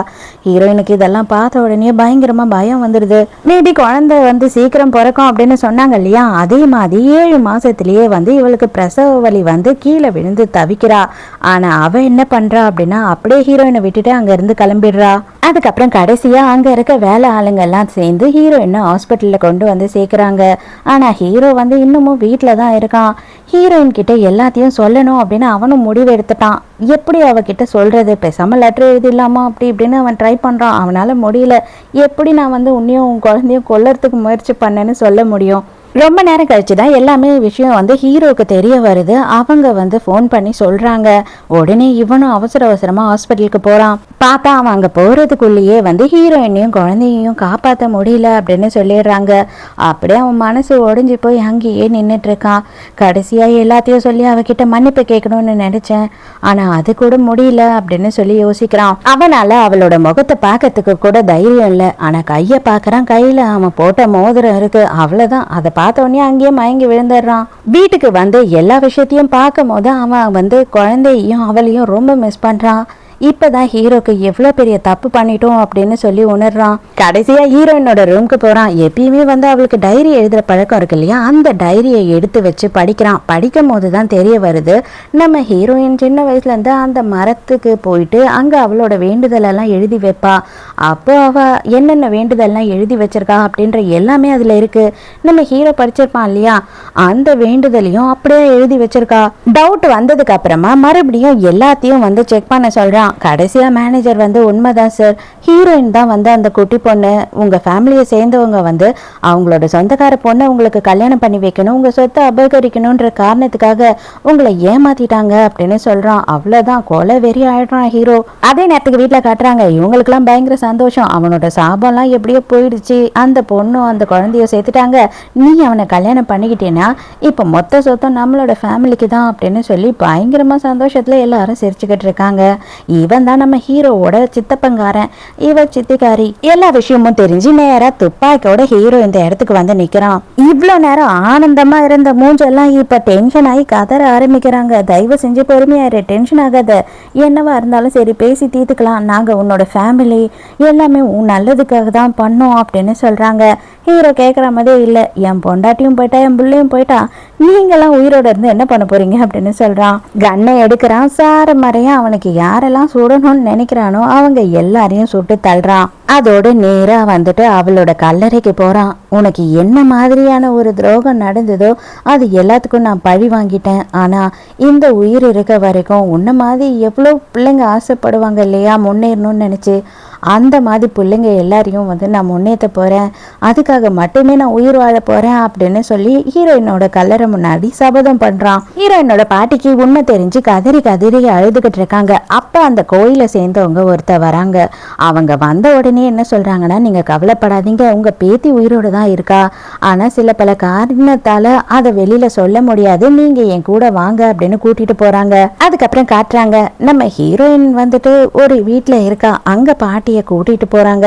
பாட்டியும் ஹீரோயினும் இதுக்கப்புறம் ஒன்னா சேர்ந்து வாழ போறாங்க. பாட்டி நல்லபடியா ஹீரோயினை பாத்துக்கிறாங்க. ஆனா என்ன ஒண்ணு, குழந்தைய காப்பாத்த முடியல. இப்பதான் ஹீரோயின் நியூஸ் பாக்குறா. ஹீரோ போயிட்டு அவங்க எல்லாரையும் சுட்டிருக்கான் இல்லையா, ஆனா வந்துட்டு யாருமே சாகல, எல்லாருக்குமே வந்து பலமா அடிதான் பட்டிருக்கே தவிர அவன் யாரையும் கொல்லல. அவங்க எல்லாரையுமே அரெஸ்ட் பண்ணிட்டாங்க அவங்க பண்ண தப்புக்காக. அதே நேரத்துக்கு ஹீரோ பண்ண தப்புக்கு அவனுக்குமே வந்து 3 வருஷம் ஜெயில் தண்டனை கொடுத்துட்றாங்க. இதுக்கப்புறம் நீ வருத்தப்பட்டாலும் வேதனைப்பட்டாலும் துன்பப்பட்டாலும் துயரப்பட்டாலும் நீ பண்ணதில்லை, இதுக்கப்புறம் எந்த ஒரு பிரயோஜனமும் இல்லாமல் போயிடுச்சு. உனக்கு உன் குழந்தையும் இல்லை, நானும் இல்லை, உனக்கு ஃபேமிலியே இல்லை அப்படின்னு சொல்லி ஹீரோயின் நினைக்கிறா. அதோட 6 வருஷம் கழிச்சு காட்டுறாங்க. நம்ம ஹீரோயின் ஒரு டாக்டர் ஆயிடுறா. அது மட்டும் இல்லாமல் இவளை ஒரு பெரிய ரிசர்ச் கம்பெனி ஹையர் பண்ணிட்டாங்க, வேலைக்கு எடுத்துட்டாங்க. இப்போ ஒருத்தனை காமிச்சாங்க இல்லையா, இவன் தான் நம்ம ஹீரோயினோட பாய் ஃப்ரெண்ட். இந்த 6 வருஷத்துல இவன் கூட தான் ஹீரோயின் படிச்சிருக்கா, இவன் கூட தான் இருக்கா. இவங்க 2 பேரும் லவ்வும் பண்ணிக்கிட்டு இருக்காங்க. இப்போ அவன் என்ன சொல்றான்னா, எங்க வீட்டில் கல்யாணம் பண்ணிக்க சொல்லி ஃபோர்ஸ் பண்றாங்க, நம்ம சீக்கிரமா கல்யாணம் பண்ணிக்கலாம் அப்படின்னு சொல்றான். ஹீரோயின் ரொம்ப யோசிக்கிறா, இருந்தாலும் ஓகே அப்படின்னு சொல்லிடுறா. வேக வேகமாக யாரோ ஒருத்தருக்கு கால் பண்ணி இந்த மாதிரி எனக்கும் என்னோட லவ்வருக்கும் கல்யாணம் ஆக போகுது, காட்ஃபாதர் அப்படின்னு சொல்லி பேசுகிறான். காட்ஃபாதர் யாராது அப்படின்னு பார்த்தா அது வேறு யாரும் இல்லை, நம்ம ஹீரோ தான். நம்ம ஹீரோ நல்லா படிக்கிற பசங்கள்லாம் படிக்க வைக்கணும் அப்படின்னு நினச்சி ஆசைப்பட்டான் இல்லையா, அந்த மாதிரி அவன் படிக்க வச்சவன் தான் நம்ம ஹீரோயினோட பாய் ஃப்ரெண்ட். ஓ அப்படியா, 4 வருஷமாக ஒரு பொண்ணை லவ் பண்ணுறேன்னு சொல்லியே அந்த பொண்ணு தானா அப்படின்னு கேட்கும்போது ஆமாம் சார் அந்த பொண்ணு தான் அப்படின்னு சொல்கிறான். ஓகேடா, கண்டிப்பாக நான் உன்னோட கல்யாணத்தை நடத்தி வைப்பேன், நீ கவலையே படாத. ஆனாலும் சரி, உன்னோட எய்மை மட்டும் நீ விட்டுடாத, நீ என்ன பண்ணணும்னு நினச்சியோ அதை நான் சாதிச்சே ஆகணும் அப்படின்னு சொல்கிறான். மறுநாளே அவனை பார்க்கறதுக்கும் ஹீரோ கிளம்பி போகிறான். அதாவது உனக்கு கல்யாண ஏற்பாடெல்லாம் ஆகுது இல்லையா, என்ன ஹெல்ப் வேணுமோ கேளு அப்படின்னு சொல்லி பேசிக்கிட்டு இருக்கும் போது இவங்க வெட்டிங் ட்ரெஸ் ட்ரை பண்ணுறதுக்காக வந்திருக்காங்க. அப்போதான் 6 வருஷம் கழிச்சு நம்ம ஹீரோயினை முறையாக பார்க்குறான். ஹீரோயினும் ஹீரோவை பார்த்து 2 பேருமே செம்ம ஷாக் ஆகிடுறாங்க. ஹீரோயினுக்கும் சுத்தமாக புரியல, இவனை தெரிஞ்ச மாதிரி காட்டுறதா வேண்டாமா அப்படின்னு சொல்லி அவள் குழம்பி போயிருக்கா. ஹீரோ நீ சாகலியாடின்ற மாதிரி நின்றுக்கிட்டு இருக்கான். அப்போ தான் பாய் ஃப்ரெண்டு என்ன சொல்கிறான்னா, இவர் தான் என்னை படிக்க வச்சாரு, அவங்க ஒய்ஃபு இறந்துட்டாங்க, அவங்களோட ஆசையை யாரெல்லாம் படுறாங்களோ அவங்க எல்லாரோட ஆசையை இவர் நிறைவேற்றி வைக்கணும் அப்படின்னு ஆசைப்பட்டு இதெல்லாம் பண்ணிகிட்ருக்காரு அப்படின்னு சொல்கிறான். அதெல்லாம் நீ இப்போ ஆசைப்பட்டு என்னடா பிரயோஜனன்ற மாதிரி ஹீரோயின் பார்த்துட்டு இருக்கா. ஹீரோயினும் பாய் ஃப்ரெண்ட் எதிர்க்க எதையும் காமிச்சிக்கவே மாட்டா. கையை கொடுக்கும் போது ஹீரோ கையை விடாமல் பிடிச்சிட்டு இருக்கான். அப்போ தான் நோட் பண்ணுறான், அவன் வெட்டிங் ரிங்கை கழட்டவே இல்லை, இன்னும் கஷ்டப்பட்டு கையை வெளியில் எடுக்கிறா. ஹீரோ செம்ம கடுப்பில் இருக்கான். அப்போ தான் ஹீரோ என்ன சொல்கிறான் அப்படின்னு பார்த்தா, இன்றைக்கி நைட்டு உங்களோட ரிசர்ச்க்கு இன்வெஸ்ட் பண்ண போகிறோம் இல்லையா, அந்த இன்வெஸ்டர்ஸோட மீட்டிங் இருக்குது, நீங்கள் அதில் கண்டிப்பாக கலந்துக்கணும் 2 பேரும் அப்படின்னு சொல்லி கூப்பிடுறான். உடனே பாய் ஃப்ரெண்ட் கண்டிப்பாக சார், மிஸ் பண்ணவே மாட்டோம், வந்துடுறோம் அப்படின்னு சொல்கிறான். ஹீரோயினுக்கு சுத்தமாக போக பிடிக்கல, பயமாகவும் இருக்குது. ஆனால் இவன் என்ன பண்ணுறான் அப்படின்னு பார்த்தா, நீ வந்து தான் ஆகணும், இல்லைனா என்னோட மொத்த உழைப்பும் வீணாயிடும், அவர் என்னை படிக்க வைக்கிறதுக்கு இவ்வளோ கஷ்டப்பட்டிருக்காரு, எனக்காக எல்லாம் பண்ணியிருக்காரு, தயவு செஞ்சு இதை பண்ணி எனக்காக அப்படின்னு கேட்கும் போது இவளாலையும் நோ சொல்ல முடியல. இப்போ தான் 6 வருஷம் ஹீரோயின் என்னென்னலாம் பண்ணா அப்படின்னு சொல்லி கண்டுபிடிக்கிறான். இவன் 6 வருஷமாக அவள் தனியாகவே தான் இருந்திருக்கா. ஏன்னா கொஞ்ச நாள்லேயே அவங்க பாட்டி இறந்து போயிருக்காங்க. அந்த 6 வருஷத்துலேயும் முக்கால்வாசி நாள் இவன் தான் பாய் ஃப்ரெண்ட் தான் அவளுக்கு நிறைய ஹெல்ப் பண்ணியிருக்கான். நம்ம ஹீரோயினே வேலைக்கும் போயிட்டு அவள் படிக்கிறதுக்கும் கஷ்டப்பட்டு படிச்சிருக்கா. இவனுக்கு இதெல்லாம் தெரிஞ்ச உடனே செம்ம கஷ்டமாக இருக்குது. இருந்தாலும் இதுக்கப்புறம் அவன் நம்மளை ஏற்றுக்கவே மாட்டாளோ அப்படின்ற ஒரு பயமும் இருக்குது. நம்ம ஹீரோயின் என்ன பண்ணுறா அப்படின்னு பார்த்தா, நேராக பாய் ஃப்ரெண்டோட வீட்டுக்கு போயிட்டு அவனுக்கு குக் பண்ணி கொடுக்குறான். அவன் ரொம்ப ஹாப்பியாக இருக்கான், இவன் ரொம்ப நல்லவனாகவும் இருக்கான், ஹீரோயினை நல்லா பார்த்துக்கணும்னு ஆசைப்படுறான். அந்த டைமுக்கு யாரோ காலிங் பெல் அடிக்கிறாங்க. போய் கதவை திறந்தா ஹீரோ நின்றுட்டு இருக்கான். அதாவது அவனுக்கு ஹீரோயின் இங்கே இருக்கான்னு தெரிஞ்சுதான் வரான். இவ நாங்கள் பிஸியாக இருக்கோம், நீங்கள் கிளம்புங்க அப்படின்னு சொல்லி கதவை சாத்தலாம் அப்படின்னு போகிறாளா. ஆனால் அவன் விடமாட்டான், கையை வச்சு கதவை தடுத்து பிடிச்சி நிறுத்திடுறான். ஐயோ சார் நீங்களா, வாங்க வாங்க சீக்கிரம் வாங்க உள்ள, நாங்கள் இப்போ தான் சாப்பிட போகிறோம், எல்லாரும் சேர்ந்து சாப்பிடலாம் அப்படின்னு கூப்பிடுறான். அதுக்கு உடனே ஹீரோயின் இல்லை நான் 2 பேருக்கு தான் சமைச்சிருக்கேன் அப்படின்னு சொல்கிறா. பரவாயில்ல, கொஞ்சமாக இருந்தாலும் நம்மலாம் ஷேர் பண்ணலாம், ஏன்னா நான் ப்ராஜெக்டை பற்றி பேசுறதுக்காக தான் மெயினாக வந்திருக்கேன் அப்படின்னு சொல்லி ஹீரோவே உள்ளே வந்துடுறான். இவங்க 2 பேரும் லிவனில் இருக்காங்களா அப்படின்னு தெரிஞ்சுக்கணும்னா ஹீரோக்கு என்னமா இருக்குது. அதனால உடனே நீங்கள் 2 பேரும் ஒன்றா தான் இருக்கீங்களா அப்படின்னு கேட்கும்போது இல்லை இன்னைக்கு ஒரு நாள் தான் எனக்கு சமைச்சு கொடுக்கறதுக்காக வந்தா அப்படின்னு சொல்கிறான். ஓ அப்படியா, ஆக்சுவலி நானும் என்னோட ஒய்ஃபும் பயங்கர க்ளோஸ் தெரியுமா, அவளோட கண்ணோட பார்வையிலேருந்து அவளோட பேச்சிலேருந்து எல்லாமே எனக்கு இன்னும் மறக்கவே இல்லை. ரொம்ப அழகா இருப்பா, ரொம்ப செக்ஸியா இருப்பா. அது மட்டும் இல்ல, அவ நைட்டு பூரா என்ன தூங்கவே விட மாட்டா, ஆனா ரொம்ப வெக்கப்படுவா அப்படி இப்படின்னு சொல்லிட்டு இவன் ஏடா கூடமா பேசிக்கிட்டு இருக்கான். பாய் ஃப்ரெண்டுக்கு இவன் இதெல்லாம் நம்ம கிட்ட சொல்றான் அப்படின்ற மாதிரி இருக்கு. ஹீரோயின் இதெல்லாம் நீ வேணும்னே தான்டா சொல்ற அப்படின்னு நல்லாவே புரியுது. திடீர்னு சடனா என்ன பண்றான் அப்படின்னு பார்த்தா, பாய் ஃப்ரெண்ட் கிட்ட நீ ஒரு ப்ராஜெக்ட் விஷயமா 4 வருஷம் வெளியூருக்கு போய் ஆகணும், அந்த ப்ராஜெக்டையே நான் உன்னை நம்பி தான் இன்வெஸ்ட் பண்ண போறேன், நீ போயிட்டு அதை பத்தி மட்டும் யோசித்து அதை நல்லபடியா முடிக்கணும் அப்படின்னும் போது இவன் சொல்கிறான், நாங்கள் கல்யாணம் பண்ணிக்கலான்னு இருக்கோம், இந்த டைமுக்கு அட்லீஸ்ட் ஒரு வருஷம் எனக்கு டைம் கொடுக்குறீங்களா அப்படின்னு கேட்குறான். அப்படியெல்லாம் கொடுக்க முடியாது அப்படின்னு சொல்கிறான் ஹீரோ. உன்னோட ஏமை பற்றி நினை, கோலை பற்றி நினைன்னு தானே நான் எப்பயும் சொல்லியிருக்கேன், இப்போ என்னப்பா இப்படி பேசுகிற அப்படின்னு சொல்லி கேட்குறான். ஹீரோயின் உடனே எனக்கு பசி இல்லை, நான் கிளம்புறேன் அப்படின்னு சொல்லிட்டு அங்கேருந்து கிளம்புறா. சரிப்பா நான் சொல்கிறத சொல்லிட்டேன், நீ யோசித்து சொல்லு, நானும் கிளம்புறேன் அப்படின்னு சொல்லிட்டு ஹீரோவும் அங்கேருந்து கிளம்புறான். ஹீரோயின் போயிட்டு இருக்கா. வேகமாக போய் அவளை தடுத்து நிறுத்தி ஃபோர்ஸாக கிஸ் பண்ணுறான். எதுக்காக இவ்வளோ கேவலமாக நடந்துக்கிற? ஆல்ரெடி நான் சொல்லிட்டேன் என்னோட லைஃப்பை விட்டு விலகி போயிடுன்னு சொல்லிட்டு, நீ இது எதையுமே பண்ணலை அப்படின்னு ஒரு வார்த்தை சொல்லு, அதுக்கப்புறம் நான் எதுவும் பேச மாட்டேன். ஆனால் நானும் என் குழந்தையும் சாகணும்னு தானே ஆசைப்பட்டேன், நீ அதுக்காக தானே என்னை கல்யாணமே பண்ண, என்னை கூட விட்டுரு. அந்த வயிற்றுல இருந்த குழந்தை, அந்த குழந்தையோட மூஞ்சை கூட நான் பார்த்ததில்லை, அதோட சிரிப்பை நான் பார்த்ததில்லை, அழுகையை பார்த்ததில்லை, அந்த குழந்தைய கூட கொல்லணும்னு நினச்சவன் தானே நீ, அப்படிப்பட்டவும் கூட வாழ முடியாது அப்படின்னும் போது இல்லை, திரும்பவும் நம்ம ரெண்டு பேரும் இப்போ கல்யாணம் பண்ணிக்கணும் அப்படின்னு சொல்றான். நீ என்னதான் நினைச்சுக்கிட்டு இருக்க, கனவு உலகத்துல வாழறியா? உன்ன மாதிரி ஒருத்தன் கூட நான் சேர்ந்து வாழ்வேன் நீ நினைக்கிறியா அப்படின்னு கத்துறா. ரொம்ப பெரிய கேவலமான முட்டாள்தனமான தப்பை நான் பண்ணிட்டேன், தயவு செஞ்சு என்னை நம்பு, நான் ரொம்ப பெரிய தப்பு பண்ணிட்டேன், ஆனா நான் மாறிட்டேன், உன்னைதான் நான் விரும்புறேன், லவ் பண்றேன், எனக்கு ஒரே ஒரு சான்ஸ் கொடு அப்படின்னு கெஞ்சி அந்த மோதிரத்தை கையில கொடுக்குறான். அட போடா, நீயே எனக்கு தேவையில்லை, அப்புறம் இந்த மோதிரம் எனக்கு எதுக்கு அப்படின்னு சொல்லி கீழே போட்டுடுறா. அப்பதான் பாய் ஃப்ரெண்ட் அந்த இடத்துக்கு வரான். என்ன ஆச்சு, நீங்க இன்னும் கிளம்பலையா அப்படின்னு கேட்கும் போது இவங்களுக்கு என்ன சொல்றதுன்னே தெரியல. உடனே ஹீரோயின் போயிட்டு அவன் கூட நெருக்கமா இருக்க மாதிரி நின்று, ஒன்னும் இல்ல, உன்னோட காட்ஃபாதர் வந்து அவரே முன்ன நின்று நம்ம கல்யாணத்தை நடத்தி வைக்கிறேன்னு சொன்னாரு, எனக்கு ரொம்ப சந்தோஷமா இருக்கு அப்படின்னு சொல்றா. அதோட மறுநாள் காட்டுறாங்க. ஹீரோயின் காலேஜுக்கு போயிருக்கா. ப்ரொஃபஸர் வந்து என்ன சொல்றாங்கன்னா, ஒரு 5 நாளுக்கு நீ வெளியூருக்கு போகணும், புது ப்ராஜெக்ட் விஷயமா போய் ஆகணும், நீ தான் போகணும், தனியாக தான் போகணும் அப்படின்னு சொல்கிறாங்க. இதில் வந்து என்னோட பாய் ஃப்ரெண்ட் இல்லையா அப்படின்னும் போது, இல்லைம்மா நீ மட்டும்தான் இருக்க, தயவு செஞ்சு இதை சூப்பராக பண்ணிட்டு வந்துரு, நம்ம காலேஜுக்கே நல்ல பேர் கிடைக்கும் அப்படின்னு சொல்கிறாங்க. இங்கே அதே நேரத்துக்கு பாய் ஃப்ரெண்டை வந்து ஹீரோ கூப்பிடுறான், ஒரு ப்ராஜெக்ட் விஷயமா அவன்கிட்ட பேசணும் அப்படின்னு சொல்லிட்டு. அவன் அங்கே போகும்போது ஒரு பொண்ணு வந்து இவனை வேணும்னே அவளாவே அப்ரோச் பண்ணுறா. நீங்கள் அந்த ரிசர்ச் சென்டரோட ஸ்டூடெண்ட் தானே, உங்களை பற்றி நியூஸ்லலாம் பார்த்தேன், ரொம்ப பெருமையாக இருந்தது, நான் உங்களோட பெரிய ஃபேனு, நானுமே வந்துட்டு மெடிசன் தான் படிச்சுட்டு இருக்கேன் அப்படி இப்படின்னு சொல்லி கதையாக அழுந்துக்கிட்டு இருக்கா. இவனுக்கு ஒரே சந்தோஷம், நமக்கு ஃபேனெல்லாம் இருக்காங்களா அப்படின்னு, நான் உங்கள் கூட ஒரு ஃபோட்டோ எடுத்துக்கவா அப்படின்னு சொல்லி செல்ஃபி வேற எடுத்துக்கிறா. ஹீரோ கிட்ட போய் பேசிக்கிட்டு இருக்கான். அப்பவும் இவனோட கண்ணு பூரா அந்த பொண்ணு மேலேயே தான் இருக்கு. அப்போ ஹீரோவே கேட்டுறான், என்னப்பா தம்பி, இங்க தனியா வந்திருக்க கேர்ள் ஃப்ரெண்டை விட்டு உடனே வேற பொண்ணு சைட் அடிச்சுட்டு இருக்கியா அப்படின்னும் போது, ஐயோ அப்படிலாம் இல்லை சார், ஜஸ்ட்டு சும்மா அவங்கள பார்த்தேன், அவங்க தெரிஞ்சவங்களாம் ஆயிட்டாங்களோ அதனால பார்த்தேன் அப்படி இப்படின்னு சமாளிக்கிறான். டேய், அதுதான் உன் கேர்ள் ஃப்ரெண்ட் கூட இல்லையேடா, அப்புறம் என்னடா, ஆம்பளைங்களுக்கு இதெல்லாம் வந்து தெரியாதா, நீ என்ன நினச்சி பார்க்குற, எதுக்கு பார்க்குறேன்னு, நான் அதெல்லாம் அவகிட்ட சொல்ல மாட்டேன், கவலைப்படாத, ஜாலி பண்ணு அப்படின்னு சொல்கிறான். ஐயோ அப்படியெல்லாம் கிடையாது, ஆக்சுவலாக வந்துட்டு என்னோட கேர்ள் ஃப்ரெண்ட் இருக்கா இல்லையா, அவள் ரொம்ப ட்ரெடிஷ்னல், கல்யாணத்துக்கு முன்னாடி தொடக்கூட கூடாதுன்னு சொல்லுவா, அதே மாதிரி தான் நானும் அவள் கூட தான் வந்து ஒன்றா இருக்கணும் அப்படின்னு ஆசைப்படுறேன் அப்படி இப்படின்னு சொல்கிறான். ஹீரோக்கு என்னடா இவன் சிக்கவே மாட்டானே அப்படின்னு கஷ்டமாக இருக்குது. அதோட மறுநாள் ஹீரோயினை காட்டுறாங்க. ஹீரோயின் வந்துட்டு அந்த ஊருக்கு போயிடுறா அந்த பிஸ்னஸ் ட்ரிப்புக்காக. அதுக்கப்புறம் தான் தெரிய வருது, அந்த ப்ராஜெக்ட்டுக்கு இன்வெஸ்ட் பண்ணுறது நம்ம ஹீரோ தான் அப்படின்னு சொல்லிட்டு.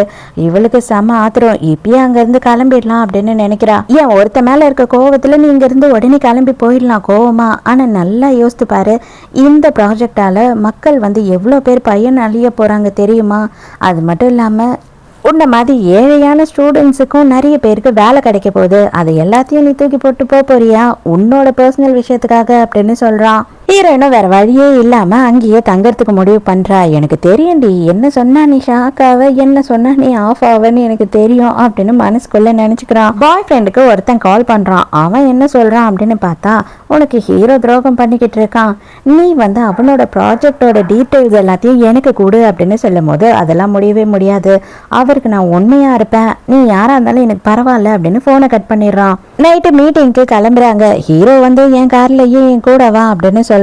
ஹீரோயின் வேண்டாம் அப்படின்னு சொல்றா. அப்பனா நானும் இங்கேருந்து போக மாட்டேன் அப்படின்னு சொல்றான். வேற விதி என்னடா பண்றது அப்படின்னு சொல்லிட்டு ஹீரோயின் கிளம்பி கூடியே போறா. இங்க போனாதான் தெரியுது ஹீரோவோட ஃபுல் ஆஃபீஸ் டீமுமே இங்க இருக்காங்க. இவங்க பயங்கரமா எல்லாரும் குடிச்சுக்கிட்டு கேம் எல்லாம் விளையாடிக்கிட்டு இருக்காங்க. அப்ப வந்துட்டு ஒரு கேம்ல ஹீரோயினை ஒரு டேர் பண்ண சொல்றாங்க. அது என்ன அப்படின்னு பார்த்தா ஹீரோ கையில இருக்க மோதிரத்தை கழட்டணும் அப்படின்னு சொல்லும் போது அதை கழட்டுறது என்ன பெரிய விஷயமா அப்படின்னு ஹீரோயின் கேட்கிறா. அவர் இது வரைக்கும் ஒரு வாட்டி கூட அதை கழட்டினதும் இல்லை, அவங்க ஒய்ஃப் செத்ததுக்கு அப்புறமா எந்த பொண்ணையும் பார்த்ததும் இல்லை அப்படின்னு சொல்றாங்க. பார்ட்டி முடிஞ்ச உடனே பார்த்தா ஹீரோ பயங்கரமா குடிச்சிருக்கான். ஹீரோயினும் அவனும் ஒரே கார்ல தான் போறாங்க ஹோட்டலுக்கு. ஹீரோவை கொண்டு போய் அவனோட ரூம்ல விடலாம் அப்படின்னு சொல்லி ஹீரோயின் பாக்குறாளா. அப்ப இவன் என்ன பண்றான் அப்படின்னு பார்த்தா ஹீரோயினை ஃபோர்ஸ் பண்ணி கிஸ் பண்றான். அவளும் எவ்வளவோ தடுக்க முயற்சி பண்றா, முடிய மாட்டுது. எதிர் ரூம் கதவு திறக்கிற சத்தம் கேட்ட உடனே 2 பேரும் நிறுத்திடுறாங்க. அப்ப பார்த்தா இவனோட பாய் ஃப்ரெண்ட் தான் வந்திருக்கான். இவ தான் வந்து வர சொல்லியிருக்கா போல சேஃப்டிக்காக. ஹீரோக்கு இது தெரிஞ்ச உடனே செம காண்டாயிடுது. அப்ப உடனே இவ என்ன சொல்றானா, இவர் ரொம்ப குடிச்சிருக்காரு, இவர் ரூம்ல கொண்டு போய் உள்ள விட்டுடு அப்படின்னு சொல்லிட்டு போயிடுறா. இவன் பாய் ஃப்ரெண்ட் என்ன பண்ணிருக்கான் அப்படின்னு பார்த்தா இவ இங்க கூப்பிட்டுருக்கான்னு உடனே அவன் வந்துட்டு இவ ரொமான்ஸ் பண்ணதான் கூப்பிடுறா அப்படின்னு நினைச்சு அவன் ப்ரிப்பேர்டா வந்துட்டான். எதுக்காக இந்த மாதிரி எல்லாம் பண்ற அப்படின்னும் போது, என்ன நீ பேசுற, நீ என்ன இங்க கூப்பிட்டுருக்க, இவ்வளவு தொலைவு தள்ளி வந்திருக்கோம், இந்த ஹோட்டல் ரூம்ல நீ தனியா இருக்க போற, அப்ப எதுக்காக என்ன கூப்பிட்டுருப்ப, அது மட்டும் இல்லாம நமக்கு கல்யாணம் ஆக போகுது, இதுல ஒன்றும் தப்பு இல்லையே அப்படின்னு சொல்றான். ஹீரோயின் முடியாது வேண்டாம் அப்படின்னு சொல்லும் போது இவனே வந்து ஹீரோயினை ஃபோர்ஸ் பண்ண ஸ்டார்ட் பண்றான். இப்பதான் ஹீரோக்கு கொஞ்சமா தெளிஞ்சிருக்கு எங்க 2 பேரும் அப்படின்னு கேட்கும்போது 2 பேரும் அவங்களோட ரூம்ல தான் இருக்காங்க, உள்ள அதுவும் சாத்திருக்காங்க அப்படின்னு சொல்றான். உடனே எனக்கு அந்த கீ வேணும் அப்படின்னு கத்துறான் ஹீரோ. ஹீரோயின் என்ன மன்னிச்சிடு, என்னால முடியவே முடியாது அப்படின்னு உடனே இவன் செம கடுப்புல குளிக்க போயிடுறான். கரெக்டா அந்த நேரம்னு பார்த்து ஹீரோ வந்து கதவு திறந்துக்கிட்டு உள்ள வரானா. இவ ட்ரெஸ் எல்லாம் அட்ஜஸ்ட் பண்ணிக்கிட்டு இருக்கதை பார்த்த உடனே செம்ம கடுப்பாயிடுறான். அவனை சுட்டு கொல்லாம விட மாட்டேன் அப்படின்னு சொல்லி இவன் காண்டா வந்து கண்ணை எடுத்து நீட்டுறான். அப்பதான் ஹீரோயின் வந்து தயவு செஞ்சு இந்த மாதிரி பண்ணாத அப்படின்னு சொல்றா. கடைசியா என்ன சொல்றேன்னா, உன் கண்ணை பத்தி எனக்கு தெரியும், அதுல புல்லட்டே இல்லாம தானே என்ன மறட்டுவேன் எப்பயுமே அப்படின்னும் போது உடனே சொல்றான். பார்த்தா அதுல உண்மையாவே வந்து புல்லட் இருக்கு. ஹீரோயினும் கஷ்டப்பட்டு அவனை வேக வேகமா வந்து வெளியில கூட்டிட்டு வரா. தயவு செஞ்சு இந்த மாதிரி எல்லாம் பண்ணாத, எதுக்காக இப்படி எல்லாம் பண்ற, எப்பவுமே என்னை மிரட்டி பிளாக்மெயில் பண்ணியே இந்த மாதிரி என்னை வாழ்க்கையை நரகமாக்கிட்ட அப்படின்னு சொல்லும் போது, உன்னோட பாட்டி இப்ப இல்லை, ஆனா வந்துட்டு உன்னை சுத்தி நிறைய பேர் இருக்காங்க இல்லையா, அவங்க யாருமே நல்லா இருக்க மாட்டாங்க, உண்மையா சொல்றேன், நீ யார் கூட நெருக்கமா இருந்தாலும் சரி அவங்க உயிர் இருக்காது அப்படின்னு மிரட்டுறான்.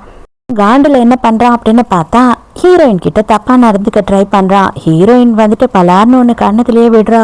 அடிச்சாலும் அடங்குற கேஸா இது, அதனால இவனோட கண்ணை பிடுங்கி அவளே வந்துட்டு நான் செத்துடுவேன், நான் இருக்கிறதுனால தானே உனக்கு பிரச்சனை, நான் செத்து போயிடுறேன், 6 வருஷத்துக்கு முன்னாடி நடக்க வேண்டியது இப்ப நடக்குது, தயவு செஞ்சு என்னை வந்து விட்டுடு, இல்லை அப்படின்னா கண்டிப்பா நான் செத்துருவேன் அப்படின்னு சொல்றா. உடனே இவன் என்ன பண்றான்னா அப்படியே முட்டி போட்டு உட்காரான். என்ன வேணாலும் பண்ணிக்கோ, தயவு செஞ்சு வந்து என்ன எதுனா பண்ணு, என்ன கொன்னுடு அப்படின்னு சொல்லி ஹீரோ கெஞ்சி கேட்கறான். அவன் நல்லவன் இல்ல, அவன் உனக்கு வேணாம் அப்படின்னு சொல்றான். நீ அதை சொல்லக்கூடாது, அவன் கூட இவ்வளவு நாளா பழகிட்டு இருக்கேன், எனக்கு அவனை பத்தி நல்லாவே தெரியும் அப்படின்னு ஹீரோயின் சொல்றா. இதுக்கு அப்புறமாவது எனக்கான வாழ்க்கையை நான் கொஞ்சமாவது வாழணும், தயவு செஞ்சு என்னை விட்டு போயிடு அப்படின்னு சொல்லிட்டு ஹீரோயின் அங்க இருந்து கிளம்பி போயிடுறா. இவனுக்கா அவளை விட மனசே இல்ல. நேரா போனவ பாய் ஃப்ரெண்டோட கையை பிடிச்சி அடுத்த வாரமே நம்ம கல்யாணம் பண்ணிக்கலாம், இதுக்கு மேல லேட் பண்ண வேணாம் அப்படின்னு சொல்றா. அவனுக்கு செம்ம ஷாக்கு, ஆனா பயங்கரமா சந்தோஷப்படுறான் அவன். ஹீரோயின் என்ன பிளான் பண்ணியிருக்கா அப்படின்னு பார்த்தா கல்யாணம் நடக்க போறது யாருக்குமே சொல்லக்கூடாது அப்படின்னு சொல்லி முடிவு எடுத்திருக்கான். அது மட்டும் இல்லாம ஹீரோவை பிளாக்கும் பண்ணிட்டா. அவனுக்கு அது தெரிஞ்சு செம்ம கடுப்புல இருக்கான். இப்பதான் ஹீரோயின் எங்க இருக்கா, பாய் ஃப்ரெண்ட் எங்க இருக்கான் அப்படின்னு சொல்லி விசாரிக்க சொல்றான். ஆனா அதுக்குள்ளேயே இவங்க 2 பேருக்கும் இங்க கல்யாணமே முடிஞ்சிடுது. வெறும் இவனோட ஃபேமிலி மட்டும்தான் கல்யாணத்துல இருக்காங்க. இவ என்ன சொல்றான் அப்படின்னா, நான் போயிட்டு ட்ரெஸ் சேஞ்ச் பண்ணிட்டு வந்துடுறேன் அப்படின்னு சொல்லி அங்க இருந்து போறா. ரூம்குள்ள போனாதான் தெரியுது ஆல்ரெடி ஹீரோ போய் ரூம்குள்ள உட்காந்துக்கிட்டு இருக்கான், இவளுக்காக வெயிட் பண்ணிட்டு இருக்கான். கங்க்ராச்சுலேஷன்ஸ், கல்யாணம் எல்லாம் முடிஞ்சிடுச்சு, இன்னைக்கு நைட்டு உங்க 2 பேருக்கும் ஃபர்ஸ்ட் நைட் இல்ல அப்படின்னு சொல்லி கேக்குறான். ஹீரோயின் சைலண்டா இருக்கா. ஆனா இன்னைக்கு உன் புருஷன் உன் கூட ஃபர்ஸ்ட் இருக்க போறது இல்ல, வேற ஒருத்தி கூட தான் இருக்க போறான், நீ வேணா பாக்குறியா அப்படின்னு சொல்லும் போது, அவனை பத்தி தப்பா பேசாத, நீ தான் ஒழுக்கம் கேட்டவன், அதுக்குன்னு அவனை வந்து நீ இந்த மாதிரி கேவலமா பேசாத, நான் ஒத்துக்க மாட்டேன், அவன் என்னோட புருஷன் அப்படின்னு சொல்லும் போது, அப்படியா சரி ஓகே பெட்டு வைக்கிறேன், இன்னைக்கு அந்த மாதிரி இன்கேஸ் வந்து உன் புருஷன் வேற ஒரு பொண்ணு கூட இருந்தான் அப்படின்னா இன்னைக்கு நைட்டு நீ ஏன் கூட தான் இருக்கணும், அதுவே வந்து அவன் அந்த மாதிரி தப்பு பண்ணாம நீ சொன்ன மாதிரி ரொம்ப ஒழுக்க சீலாம் அப்படின்னா நான் இதுக்கப்புறம் உன் பின்னாடியே வரமாட்டேன் அப்படின்னு சொல்றான். ஒரு ரெஸ்ட் ரூமோட சிசிடிவி கேமரா ஃபுட்டேஜை வந்து ஹீரோயினுக்கு காட்டுறான். அங்க பார்த்தா அந்த பொண்ணு இருக்கா இல்லையா, வேணும்னே முதல்ல வந்து அப்ரோச் பண்ணாலே அவ தான் மறுபடியும் இவனை பாக்குறா. இவன் ஆல்ரெடி வந்து ஒரு மாதிரி போதையில இருக்கா, இவனுக்கு எதையோ கொடுத்துட்டாங்க போல. இவ வந்து ஓப்பனாவே கேட்கறா, உனக்கு வேற கல்யாணம் ஆயிடுச்சு, இதுக்கப்புறம் எனக்கு சான்ஸே இல்லை, இன்னைக்கு ஒரு நாள் நைட்டு மட்டும் என் கூட இரு அப்படின்னு சொல்றா. இவனுமே கொஞ்சம் வந்து சபலப்பட்டுறான். இதை பார்த்த ஹீரோயினுக்கு ரொம்ப கஷ்டமாயிடுது. என்ன பண்றது, எல்லாருமே வந்துட்டு நல்லவங்க இல்லைல்ல, அந்த மாதிரி தான் இவனும் போல, இவனுக்கும் ஒரு வீக்னஸ் இருக்குல்ல அப்படின்னு சொல்றா. ஸோ நீ பெட்டில் தோத்து போயிட்ட, இன்னைக்கு நைட்டு நீ ஏன் கூட தான் இருக்கணும் அப்படின்னு சொல்லிட்டு ஹீரோயினை ஃபோர்ஸ் பண்ணுறான். அவ முடியவே முடியாது, என்ன ஆனாலும் சரி அதுக்கு நான் ஒத்துக்கல அப்படின்னு சொல்றா. ஆனால் இவனுமே விடாம ஹீரோயினை செம்மையா டார்ச்சர் பண்ணிக்கிட்டு தான் இருக்கான். ஆனாலும் ஹீரோயின் வந்து இந்த மாதிரி ஹீரோவை அலோ பண்றதாவே இல்லை. இருந்தாலும் இவன் கிட்ட ஹீரோயினால சமாளிக்க முடியல. அதனால இவன் என்ன பண்றான்னா ஹீரோயினை ரேப் பண்ணிடுறான். மறுநாள் காலையில் பாய் ஃப்ரெண்ட் எழுந்து பார்க்குறான். பார்த்தா வேற ஒருத்தி கூட ரூமில் இருக்கிறான். அது வந்து மீடியாலாம் ஃபோட்டோ எடுத்துடுறாங்க. இது எல்லாமே ஹீரோவோட பிளான் தான். இவன் பயங்கர ஃபேமஸானவன்ல, அதனால இவனை ரொம்ப அசிங்கப்படுத்தணுன்றதுக்காகவே இதெல்லாம் பண்ணிடுறான்.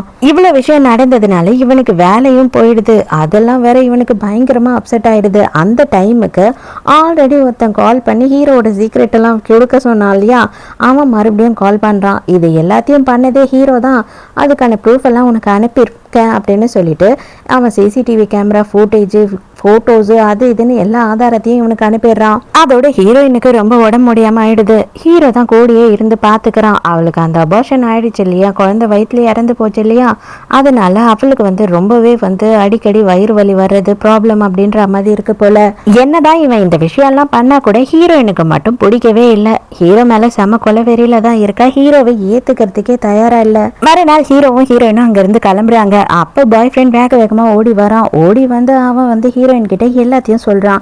இது எல்லாமே இவன் பண்ண ட்ராப் தான், இவன் வேணும்னே எல்லாத்தையும் என்னை சிக்க வச்சுட்டான், இவன் நம்ம வாழ்க்கையே அழிச்சிட்டான், எதுக்கு இப்படி பண்ணானே தெரியல, அந்த பொண்ணை கூட இவன் தான் ஏற்பாடு பண்ணியிருக்கான் அப்படின்னு சொல்லி எல்லாத்தையும் சொல்றான். உடனே இவனோட ஆளுங்கெல்லாம் வந்து அவனை பிடிச்சி அங்க இருந்து கூட்டிட்டு போயிடுறாங்க. உன்னோட பிரச்சனை என்னோட தானே, எதுக்காக வந்து அவனோட வாழ்க்கையே அழிச்சிட்ட, நீ பண்ணது ரொம்ப கேவலமான விஷயம், என்னைக்காவது ஒரு நாளாவது நீ நல்லபடியா ஒழுக்கமா நடந்திருக்கியா அப்படின்னு சொல்லி கேக்குறா. இதை பார், இப்பயும் சொல்றேன், என்ன தவிர உன் பக்கத்துல நிக்கிறதுக்கு வேற எவனுக்கும் தகுதி கிடையாது. அது எவனா இருந்தாலும் நான் விட மாட்டேன். நீ என்ன கேவலமா நினைச்சாலும் பரவாயில்ல, நான் பண்ணதெல்லாம் தப்பு தான். ஆனா நான் உன் மேல வச்சிருக்க காதல் உண்மையான காதல், நம்ம மறுபடியும் சேர்ந்து வாழ்வோம், எனக்கு ஒரே ஒரு சான்ஸ் கொடு, கண்டிப்பா நமக்கு மறுபடியும் குழந்தை பிறக்கும், சேர்ந்து நல்லபடியா வாழ்வோம், நமக்கான ஃபேமிலியை அமைச்சுப்போம் அப்படின்னு சொல்றான். இப்பதான் இந்த பாய் ஃப்ரெண்டை அப்ரோச் பண்ணவன் யாரு அப்படின்னு காட்டுறாங்க. வேற யாரும் இல்லை, நம்ம ஹீரோட சித்தப்பங்காரன் இருக்கான் இல்லையா, அவன் தான். இப்போ என்னப்பா எல்லாம் உனக்கு தெரிஞ்சு போச்சு, இதுக்கப்புறம் எனக்கு ஹெல்ப் பண்ணுவியா அப்படின்னு கேட்குறான். ஹீரோயினுக்கு வந்துட்டு ஒரு மீட்டிங் இருக்கு அப்படின்னு சொல்லி கூப்பிடுறாங்க. அதனால ஹீரோயின் போயே ஆகணும் அடன் பிடிக்கிறா. ஹீரோ இப்போதைக்கு நம்ம வெளில போறது நல்லதில்லை அப்படின்னு சொல்றான். இருந்தாலும் அவ கம்பல் பண்றதுனால அவனே கூட்டிட்டு போறான். அப்போ பார்த்தா சடனாக நம்ம ஹீரோவோட காரோட டயர்ஸை யாரோ சுடுறாங்க. கார் அங்கேயே நின்றுடுது. இவனுக்கு நல்லாவே புரிஞ்சிடுச்சு இது வந்து ஒரு ட்ராப்னு. கண்ணா பின்னான்னு சுட ஆரம்பிக்கிறாங்க. ஹீரோவோட கையில புல்லட் இறங்கிடுது. ஹீரோயினை மட்டும் நீ அப்படியே உட்காரு, குனிஞ்சு உட்காரு அப்படின்னு கத்துறான். எந்த காரணத்தை கொண்டு நீ மட்டும் கீழே இறங்காத அப்படின்னு சொல்லிட்டு இவன் வெளியில யார் இருக்காங்க எங்க இருக்காங்க அப்படின்னு பாக்கிறதுக்காக கன் எடுத்துட்டு வரான். ஆனா ஹீரோயின் உட்கார்ந்துருக்கும் போது கார் லாக் ஆயிடுது ஆட்டோமேட்டிக்கா. என்ன ஹேக் பண்ணிட்டாங்க காரை. அப்பதான் சித்தப்பங்காரங்கிட்ட இருந்து கால் வருது. நீ என்னோட ஃபேமிலிக்கே துரோகம் பண்ணிட்ட, இப்போ நான் உனக்கு 2 ஆப்ஷன் தரேன், ரெண்டுத்துல எது ஒன்று பண்ணினாலும் எனக்கு பிரச்சனை இல்லை. ஒன்று இந்த காரே அப்படியே வெடிச்சு செத்துருவீங்க 2 பேரும், அப்படி இல்லைன்னா அந்த பாம்பை நான் ஆஃப் பண்ணிடுறேன், நீ உன்னோட கன்னை வச்சு நீ ஏன் சுட்டுன்னு செத்துரு அப்படின்னு சொல்றான். ஹீரோவும் முடிவு எடுத்துறான். நான் செத்ததுக்கு அப்புறம் நீ வந்து இவளை ஏதாவது பண்ண அப்படின்னா கண்டிப்பா என் ஆளுங்கள்லாம் வந்து உன்னையும் உன் குடும்பத்தையும் சும்மா விட மாட்டாங்க அப்படின்னு சொல்றான். உடனே அவனும் வாக்கு கொடுக்குறான். சரி ஓகே நீ சுட்டுன்னு செத்துரு அப்படின்னு சொல்றான். ஹீரோயின் வேண்டாம் வேண்டாம் பண்ணாத பண்ணாத அப்படின்னு கதறிக்கிட்டு இருக்கா. ஹீரோ வந்துட்டு ஹீரோயினுக்காக சாகிறதுக்கு துணிஞ்சிட்டான். கரெக்டா சித்தப்பங்காரனோட போனை பிடுங்கி மேனேஜர் பேசுறான். சார் நம்மளோட கண்ட்ரோல்ல எல்லாம் வந்துருச்சு, நான் பாம்பையும் ஆஃப் பண்ணிட்டேன், நீங்க தைரியமா இருங்க அப்படின்னு சொல்றான். அப்புறம் தான் ஹீரோயினுக்கும் ஹீரோக்கும் உயிரே வருது. ஆனா ஹீரோவுக்கு வந்துட்டு நிறைய ரத்தம் போனதுனால அவன் அப்படியே வந்து அன்கான்சியஸா அங்க விழுந்துடுறான். அதோட சில மாசம் கழிச்சு காட்டுறாங்க. நம்ம ஹீரோ எங்க இருக்கான் அப்படின்னு பார்த்தா அந்த மரம் இருக்கு இல்லையா, அங்கதான் நின்றுட்டு இருக்கான். அப்ப நம்ம ஹீரோயின் வரா. அவ என்ன சொல்றான்னா, நான் ஃபாரினுக்கு இன்னும் மேற்படிப்பு படிக்கிறதுக்காக போறேன் அப்படின்னு சொல்றா. இந்த வாட்டி ஹீரோ என்ன சொல்றான் அப்படின்னு பார்த்தா, தாராளமா போ, இதுக்கப்புறம் எனக்கு நல்லாவே புரிஞ்சிடுச்சு, எந்த ஒரு காதலும் பொடிச்சு வச்சு வர வைக்கவே முடியாது, நீ எடுக்கிற முடிவு தான் இதுக்கு மேலே, நான் உன்னை கம்பல் பண்ணவே மாட்டேன், நீ திரும்பி வர வரைக்கும் நான் வெயிட் பண்ணுவேன் அப்படின்னு சொல்கிறான். ஹீரோயினும் ஹீரோவை கடந்து போறா. அதுக்கப்புறம் திரும்பி அவனை பார்க்குறா. திரும்பவும் வருவாளா சேருவாளா அப்படின்றதெல்லாம் நம்மளோட இஷ்டம்தான். உங்களுக்கு என்ன முடிவு வேணுமோ அதை நீங்களே சூஸ் பண்ணிக்கலாம். என்னை பொறுத்த வரைக்கும் கண்டிப்பாக இவன் கூட சேரவே கூடாது. உங்களுக்கு இதுக்கான முடிவு என்னவா இருக்கணும் அப்படின்னு ஆசைப்படுறீங்கன்னு சொல்லி கமெண்ட்ல போடுங்க, நானும் படித்து தெரிஞ்சுக்கிறேன். ஸோ இதோடய இந்த ட்ராமா முடியுது. இந்த ட்ராமா உங்களுக்கு பிடிச்சிருந்ததா, என்னோட எக்ஸ்பிளனேஷன் பிடிச்சிருந்ததான்னு சொல்லிட்டு மறக்காம எனக்கு கமெண்ட்ல சொல்லுங்க. ஸோ நாளைக்கும் மறக்காம கதை கேட்க வந்துருங்க, நானும் மறக்காம கதை சொல்ல வந்துடுறேன். பாய்.